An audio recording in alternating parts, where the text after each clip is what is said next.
सुभद्रा जी की सबसे छोटी बेटी अनु की शादी थी। अभी पिछले साल ही सुभद्रा जी ने अपने बेटे गौरव की शादी अंजलि के साथ की थी और उनकी सबसे बड़ी बेटी नेहा की शादी आज से 10 साल पहले ही हो चुकी थी। खैर, शादी का घर था, सब लोग बहुत खुश थे और हंसी खुशी सारे काम कर रहे थे। सुभद्रा जी भी शादी के कामों में पूरी तरह से व्यस्त थी क्योंकि अब अगले दिन ही शादी थी। लेकिन शादी के दिन सुबह सुबह घर में हंगामा मच गया। अनु के जेवर गायब हो चुके थे। सब लोग परेशान हो गए। एकाएक अनु के सारे जेवर कहाँ चले गए, किसी को कुछ समझ में नहीं आ रहा था। घर में काफी रिश्तेदार आए हुए थे, लेकिन जेवर तो सुभद्रा जी ने खुद अपनी अलमारी में संभाल कर रखे थे और उनकी अलमारी की चाबी उनके पास ही रहती थी। ऐसे में वह कैसे किसी के ऊपर इल्जाम लगा देती। लेकिन बहुत बड़ी बात थी, रात को शादी थी और दिन में दुल्हन के जेवर गायब हैं। किसी को कुछ समझ में नहीं आ रहा था कि क्या किया जाए। तुरंत इतने सारे जेवर बनवाने आसान नहीं थे।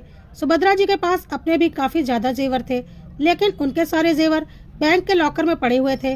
क्योंकि शादी का घर था, इसलिए उन्होंने लॉकर से जेवर नहीं निकलवाए थे।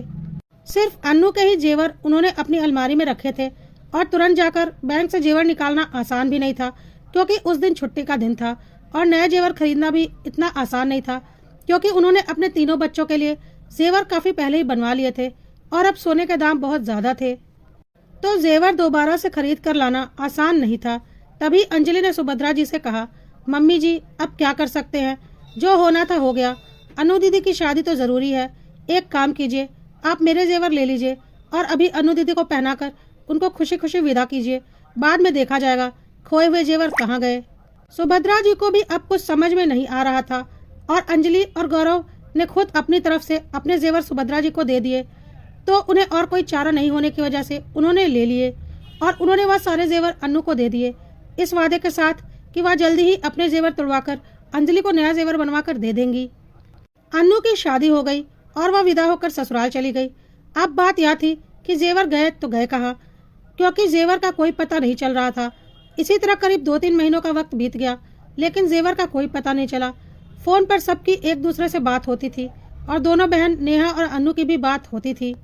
नेहा ने अनु से बोला, वह तो अच्छा हुआ कि अंजलि ने वक्त पर अपने जेवर दे दिए और तेरी शादी आसानी से निपट गई, नहीं तो बहुत परेशानी हो जाती। तो अनु ने बोला, तो कौन सा एहसान कर दिए, हमारी माँ के दिए हुए जेवर ही तो थे। नेहा ने बोला, अरे कैसी बातें कर रही है, माँ के दिए जेवर थे पर अब वह उनके थे, इतनी आसानी से उन्होंने अपने जेवर दे दिए, यह कोई छोटी बात नहीं है। अनु ने बोला, तो जेवर घर से ही गायब भी तो हुए हैं और उस घर में कौन रहता है, तुम्हारी शादी हो चुकी है, मैं भी अब शादी करके ससुराल आ चुकी हूँ, सब कुछ तो अंजलि और गौरव का ही है। तुम्हें क्या लगता है इतनी आसानी से उन्होंने अपने जेवर दे दिए होंगे? मुझे पूरा यकीन है सारे जेवर उन्होंने चुराए होंगे, इसलिए इतनी आसानी से अपने जेवर दे दिए ताकि माँ की नज़रों में महान बन जाए और माँ अपने सारे जेवर उन्हें दे दे, जिनमें कि हम दोनों का भी बराबर का हक है। नेहा को भी अब कहीं ना कहीं अनु की बात सच लगने लगी और नेहा ने भी बोला, सही कह रही है। काफी मेहमान थे उस वक्त, लेकिन जेवर तो माँ की ही अलमारी में था और अलमारी की चाबी माँ के पास ही रहती है और माँ के कमरे में भाभी, मैं और तुम ही जाया करते थे। अब मैं या तुम तो जेवर चुराएंगे नहीं। अब तो तेरी बात में मुझे दम लग रहा है, सारे जेवर अंजलि ने ही चुराए हैं ताकि माँ की नज़र में उनकी इज्जत बढ़ जाए और माँ अपने सारे जेवर उनके हवाले कर दे। फिर एक दिन बातों ही बातों में नेहा और अनु ने सुभद्रा जी को अपने दिल की बात कह दी और धीरे धीरे यह बात उनके मन में बैठती चली गई कि सारे जेवर अंजलि ने ही गायब किए हैं। इधर अनु की शादी को लगभग 3 महीने बीत चुके थे। सुभद्रा जी ने अभी तक अंजलि को जेवर नहीं दिए थे और अंजलि के भाई की शादी आने वाली थी। अंजलि ने सुभद्रा जी से बोला, मम्मी जी प्लीज मुझे नए जेवर बनवा कर दे दीजिए, मेरे भाई की शादी है, मैं उसमें जेवर पहनना चाहती हूँ। अब मायके से मिले जेवर मायके में ही पहन कर जाना मुझे कुछ ठीक नहीं लग रहा और ससुराल के कोई जेवर मेरे पास बचे नहीं है। सुभद्रा जी को अब तक नेहा और अनु ने पूरी तरह से भर दिया था और उन्होंने बोला, हाँ तो अनु के जेवर तो तुमने ही चुराए हैं ना, उन जेवरों को पहनो। अपने जेवर तो महान बनने के लिए दे दिए, लेकिन मेरी बेटी को दिए जाने वाले जेवर तो चुरा लिए ना, वह तो तुम्हारे पास होंगे ही, तो उन्हें पहन लो। सुनकर अंजलि और गौरव हैरान हो गए। गौरव ने बोला, मम्मी यह आप कैसी बातें कर रही हैं? अंजलि भला अनु के जेवर क्यों चुराएगी, इसने तो खुद अपने जेवर अनु को दे दिए। सुभद्रा जी ने बोला, हाँ हाँ मुझे सब समझ में आता है, पहले से अनु के जेवर चुरा लिए और फिर अपने जेवर उसे देकर महान बन गई, पर अनु के जेवर तो इसने ही छुपा कर रखे हैं और अब दिए गए जेवरों के बदले मुझसे और जेवर चाहती है। कान खोलकर सुन लो, मेरे जेवरों पर मेरे तीनों बच्चों का बराबर का हक है। तुम लोगों की चालाकियां नहीं चलेंगी और अब मैं अंजलि को कोई जेवर नहीं देने वाली। सुनकर अंजलि को बहुत बुरा लगा। अंजलि ने बोला, मम्मी जी, मुझे जेवरों से कोई मतलब नहीं। आप मुझे नया जेवर बना कर दीजिए या ना दीजिए। मैंने तो अपने जेवर अन्नू को दे दिए, लेकिन मुझे इस बात का बहुत बुरा लगा है कि आपने मेरे ऊपर चोरी का घटिया इल्जाम लगाया है। मैं अपने ही घर में चोरी करूंगी। लेकिन नेहा और अनु ने सुभद्रा जी को पूरा भड़का रखा था और उन्हें यकीन था कि चोरी अंजलि ने ही की है। इसलिए उन्होंने बोला, अपना घर? कौन सा अपना घर? कोई बहू ससुराल को अपना घर नहीं मानती। 100% चोरी तूने ही की है। अब तो अंजलि को भी गुस्सा आ गया और उसने बोल दिया, मम्मी, आप इतना घटिया इल्जाम मेरे ऊपर नहीं लगा सकती। मैं क्यों चोरी करूंगी? मुझे किस बात की कमी है? लेकिन आज ही सुबह सुबह नेहा ने सुभद्रा जी को अच्छे से भड़का रखा था और सुभद्रा जी ने बोला, नेहा बिल्कुल ठीक कहती है, चोरी तूने ही की है। और गुस्से में अंजलि ने भी बोल दिया, मम्मी जी, मैंने कोई चोरी नहीं की। चोरी आपकी प्यारी बेटी नेहा दीदी ने ही की है। तभी तो मेरे खिलाफ आपको भड़का रही हैं। शर्म नहीं आई मायके आकर चोरी करते हुए? अब तो सुभद्रा देवी का गुस्सा 7वें आसमान पर चला गया। बहू को चोर कहने में उन्हें थोड़ी भी शर्म नहीं आ रही थी, लेकिन जैसे ही बहू ने उनकी बेटी को चोर कहा तो उन्हें बहुत जोर का गुस्सा आ गया और उन्होंने बोल दिया, मेरे ही घर में रहकर मेरी ही बेटियों पर इल्जाम लगा रही हो।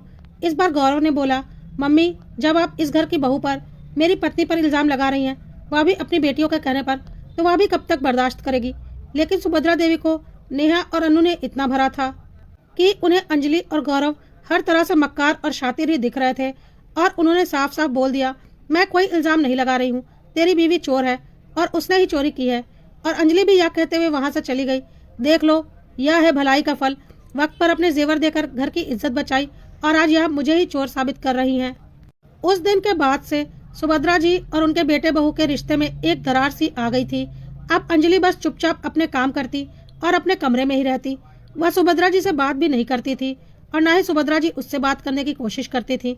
गौरव माँ और पत्नी के बीच में पिस चुका था, लेकिन उसे पता था यहाँ पर उसकी माँ गलत है। अंजलि ने कोई जेवर नहीं चुराया है, क्योंकि अंजलि को किसी बात की कोई कमी नहीं है और न ही उसका स्वभाव ऐसा है। लेकिन माँ के ऐसे इल्जाम की वजह से वह बहुत दुखी था। इसी तरह से लगभग 2 साल का वक्त बीत गया। जेवर किसने चुराया किसी को पता नहीं था।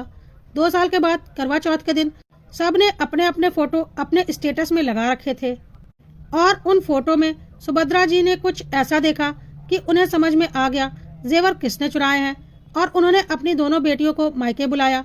अनु और नेहा कुछ दिन के बाद मायके आ चुकी थी। अंजलि तो वैसे भी सुभद्रा जी से कोई खास बात नहीं करती थी, लेकिन अनु और नेहा के मायके आने पर सुभद्रा जी ने अंजलि को भी बुलाया और बोला, तुम तीनों मेरे पास एक साथ आओ। अंजलि ने बोला, अरे नहीं मम्मी जी, रहने दीजिए, कहीं मैंने आपकी बेटियों के जेवर चुरा लिए तो। सुभद्रा जी ने डांट कर बोला, चुपचाप यहाँ आओ, आज असली चोर जरूर पकड़ा जाएगा। अंजलि को भी जोर का गुस्सा आया और उसने भी ठान लिया था कि अगर आज किसी ने उसे कुछ भी बोला तो वह मुंह तोड़ जवाब देगी। और अंजलि वहां पर चली गई।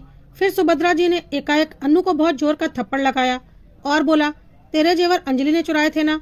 यही बोल बोल कर तूने हम सबके दिमाग में यह बात भर दी थी ना कि सारे जेवर अंजलि ने चुराया है?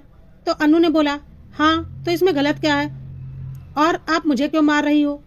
सुभद्रा जी ने अनु को उसकी लगाई हुई फोटो दिखाते हुए बोला, यह फोटो देख रही हो?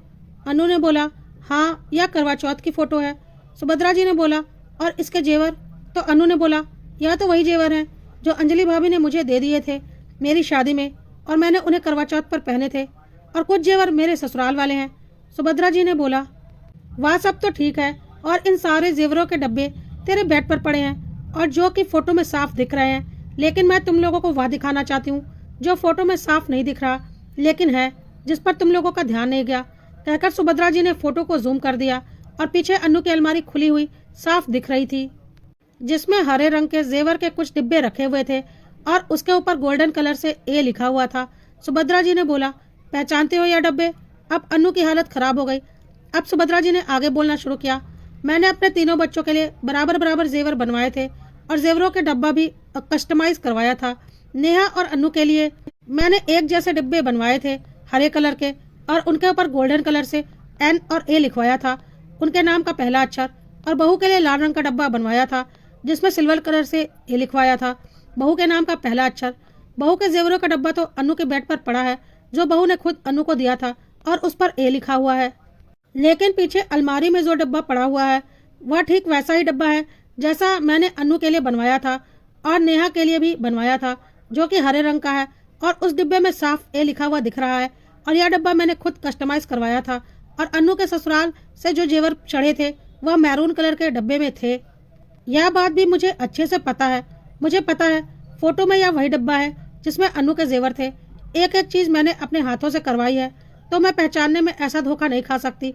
यह वही जेवर है जो चोरी हो गए थे। अब अनु, तू साफ साफ बता, यह जेवर तेरी अलमारी में क्या कर रहे हैं? अनु ने बोला, क्या माँ, कैसी बकवास कर रही हो? एक जैसे दो डब्बे नहीं हो सकते क्या? यह जेवर मुझे मेरे पति ने गिफ्ट किया है। जेवर के डब्बे देखकर तुम कैसे बोल सकती हो कि यह वही जेवर है जो चोरी हो गए थे? सुभद्रा जी ने बोला, मुझे पता था तू ऐसी ही कोई बात करेगी।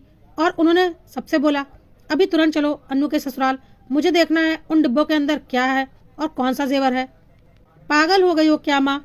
ऐसे कैसे सब लोग मेरे ससुराल जा सकते हैं, वह भी मेरे जेवर देखने के लिए? सुभद्रा देवी ने बोला, तो तू साफ साफ बता दे, क्योंकि मुझे पूरा यकीन है यह वही जेवर है जो मैंने तेरे लिए बनवाए थे। अगर तू यहाँ साफ साफ बता देगी तो तेरे ससुराल में तेरी इज्जत बच जाएगी, लेकिन अगर तूने अभी भी झूठ बोला तो मैं तेरे ससुराल जाकर तेरी अलमारी खोलकर वह जेवर जरूर देखूंगी और सारी बात वहीं पर होगी। सुभद्रा देवी काफी गुस्से में थी। नेहा और अंजलि हैरान थे।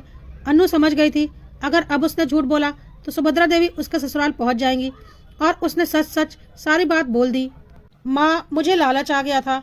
मुझे लगा इस घर की सारी जमीन जायदाद, तुम लोगों की सारी प्रॉपर्टी तो भाई भाभी रखेंगे, तो कम से कम तुम्हारे सारे जेवर तो हमें मिलने चाहिए।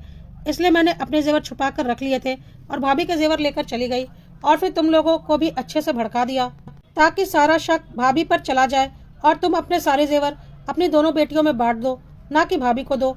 आखिर बेटियों का भी तो कुछ हक होता है ना। अब सुभद्रा देवी ने एक और तमाचा अनु को लगाया और बोला, अच्छा, तुझे यहाँ की जमीन जायदाद दिख रही है जो तेरे भाई भाभी को मिल रही है, और तेरे ससुराल में क्या वहाँ जमीन जायदाद नहीं है? तेरी भिखारी घर में शादी की है क्या मैंने? नेहा को यकीन नहीं हो रहा था कि अनु ऐसी घटिया हरकत कर सकती है, क्योंकि नेहा के दिमाग में भी यह बात अनु ने ही कूट कूट कर भरी थी कि जेवर अंजलि ने चुराया है। अब सुभद्रा जी और नेहा अंजलि से नजर मिलाने के लायक नहीं थे, और सुभद्रा जी ने बोला, अंजलि बेटा, मेरी बेटी की गलती के लिए मैं तुझसे माफी मांगती हूँ, और उसकी बातों में आकर मैंने 2 साल तेरा बहुत अपमान किया है, उसके लिए भी मैं तुझसे माफी मांगती हूँ। सच ही कहा है किसी ने, सास कभी बहू को अपनी बेटी नहीं मान सकती। मैंने अपनी बेटियों की बात तो तुरंत मान ली, लेकिन अपनी बहू की बात पर यकीन नहीं किया, जबकि गलत मेरी बेटी थी। अब इसने जो किया वह किया। जब तक मैं जिंदा हूँ तो उसके साथ रिश्ता निभा दूंगी, लेकिन तेरे ऊपर कोई जबरदस्ती नहीं है कि तू इसके साथ रिश्ते को आगे निभाए। इसने तेरे साथ जो किया है, तुझे पूरा हक है इससे हर तरह का रिश्ता तोड़ने का। और हाँ, तुझे आज ही तेरे हक के सारे जेवर बनवा कर मिल जाएंगे, और बाकी के बचे हुए मेरे जेवरों में से मेरी बेटी नेहा और तुझे आधे आधे बाद में मिल जाएंगे। उसमें अनु का कोई हिस्सा नहीं मिलेगा, क्योंकि उसने अपने हक के जेवर पहले ही चोरी करके ले लिए हैं और अपनी इज्जत भी अपने मायके में गंवा दी। कहकर सुभद्रा जी अपने कमरे में चली गई। अंजलि भी अनु को घूरते हुए चुपचाप अपने कमरे में चली गई। गौरव को यकीन नहीं हो रहा था कि उसकी छोटी बहन ने कितनी घटिया हरकत की है, और उसने बोला, बहुत गलत किया तूने, और तेरी इस गलती की वजह से 2 साल तक अंजलि और माँ के रिश्ते में इतना तनाव रहा, और शायद अभी भी रहे, क्योंकि माँ ने एक बहुत बड़ा इल्जाम अंजलि के ऊपर लगा दिया था, सिर्फ तेरी वजह से। कहकर गौरव भी अपने कमरे में चला गया। नेहा वहाँ खड़ी थी। अनु नेहा को देख रही थी, तो नेहा ने बोला, तेरी बातों में आकर मैंने माँ को अंजलि के खिलाफ पूरी तरह से भड़का दिया था, लेकिन मुझे क्या पता था कि चोर मेरी अपनी खुद की बहन है। तेरे चक्कर में रही तो मेरा मायका भी हमेशा के लिए खत्म हो जाएगा। कितनी घटिया हरकत की है तूने, और ऐसा करने से पहले एक बार सोचा तो होता। कहकर नेहा भी वहां से चली गई। अनु को आज अपने किए पर बहुत पछतावा हो रहा था, और वह चुपचाप अपने ससुराल की ओर चली गई, क्योंकि उसे पता था अब मायके में उसकी कोई इज्जत नहीं रह गई है।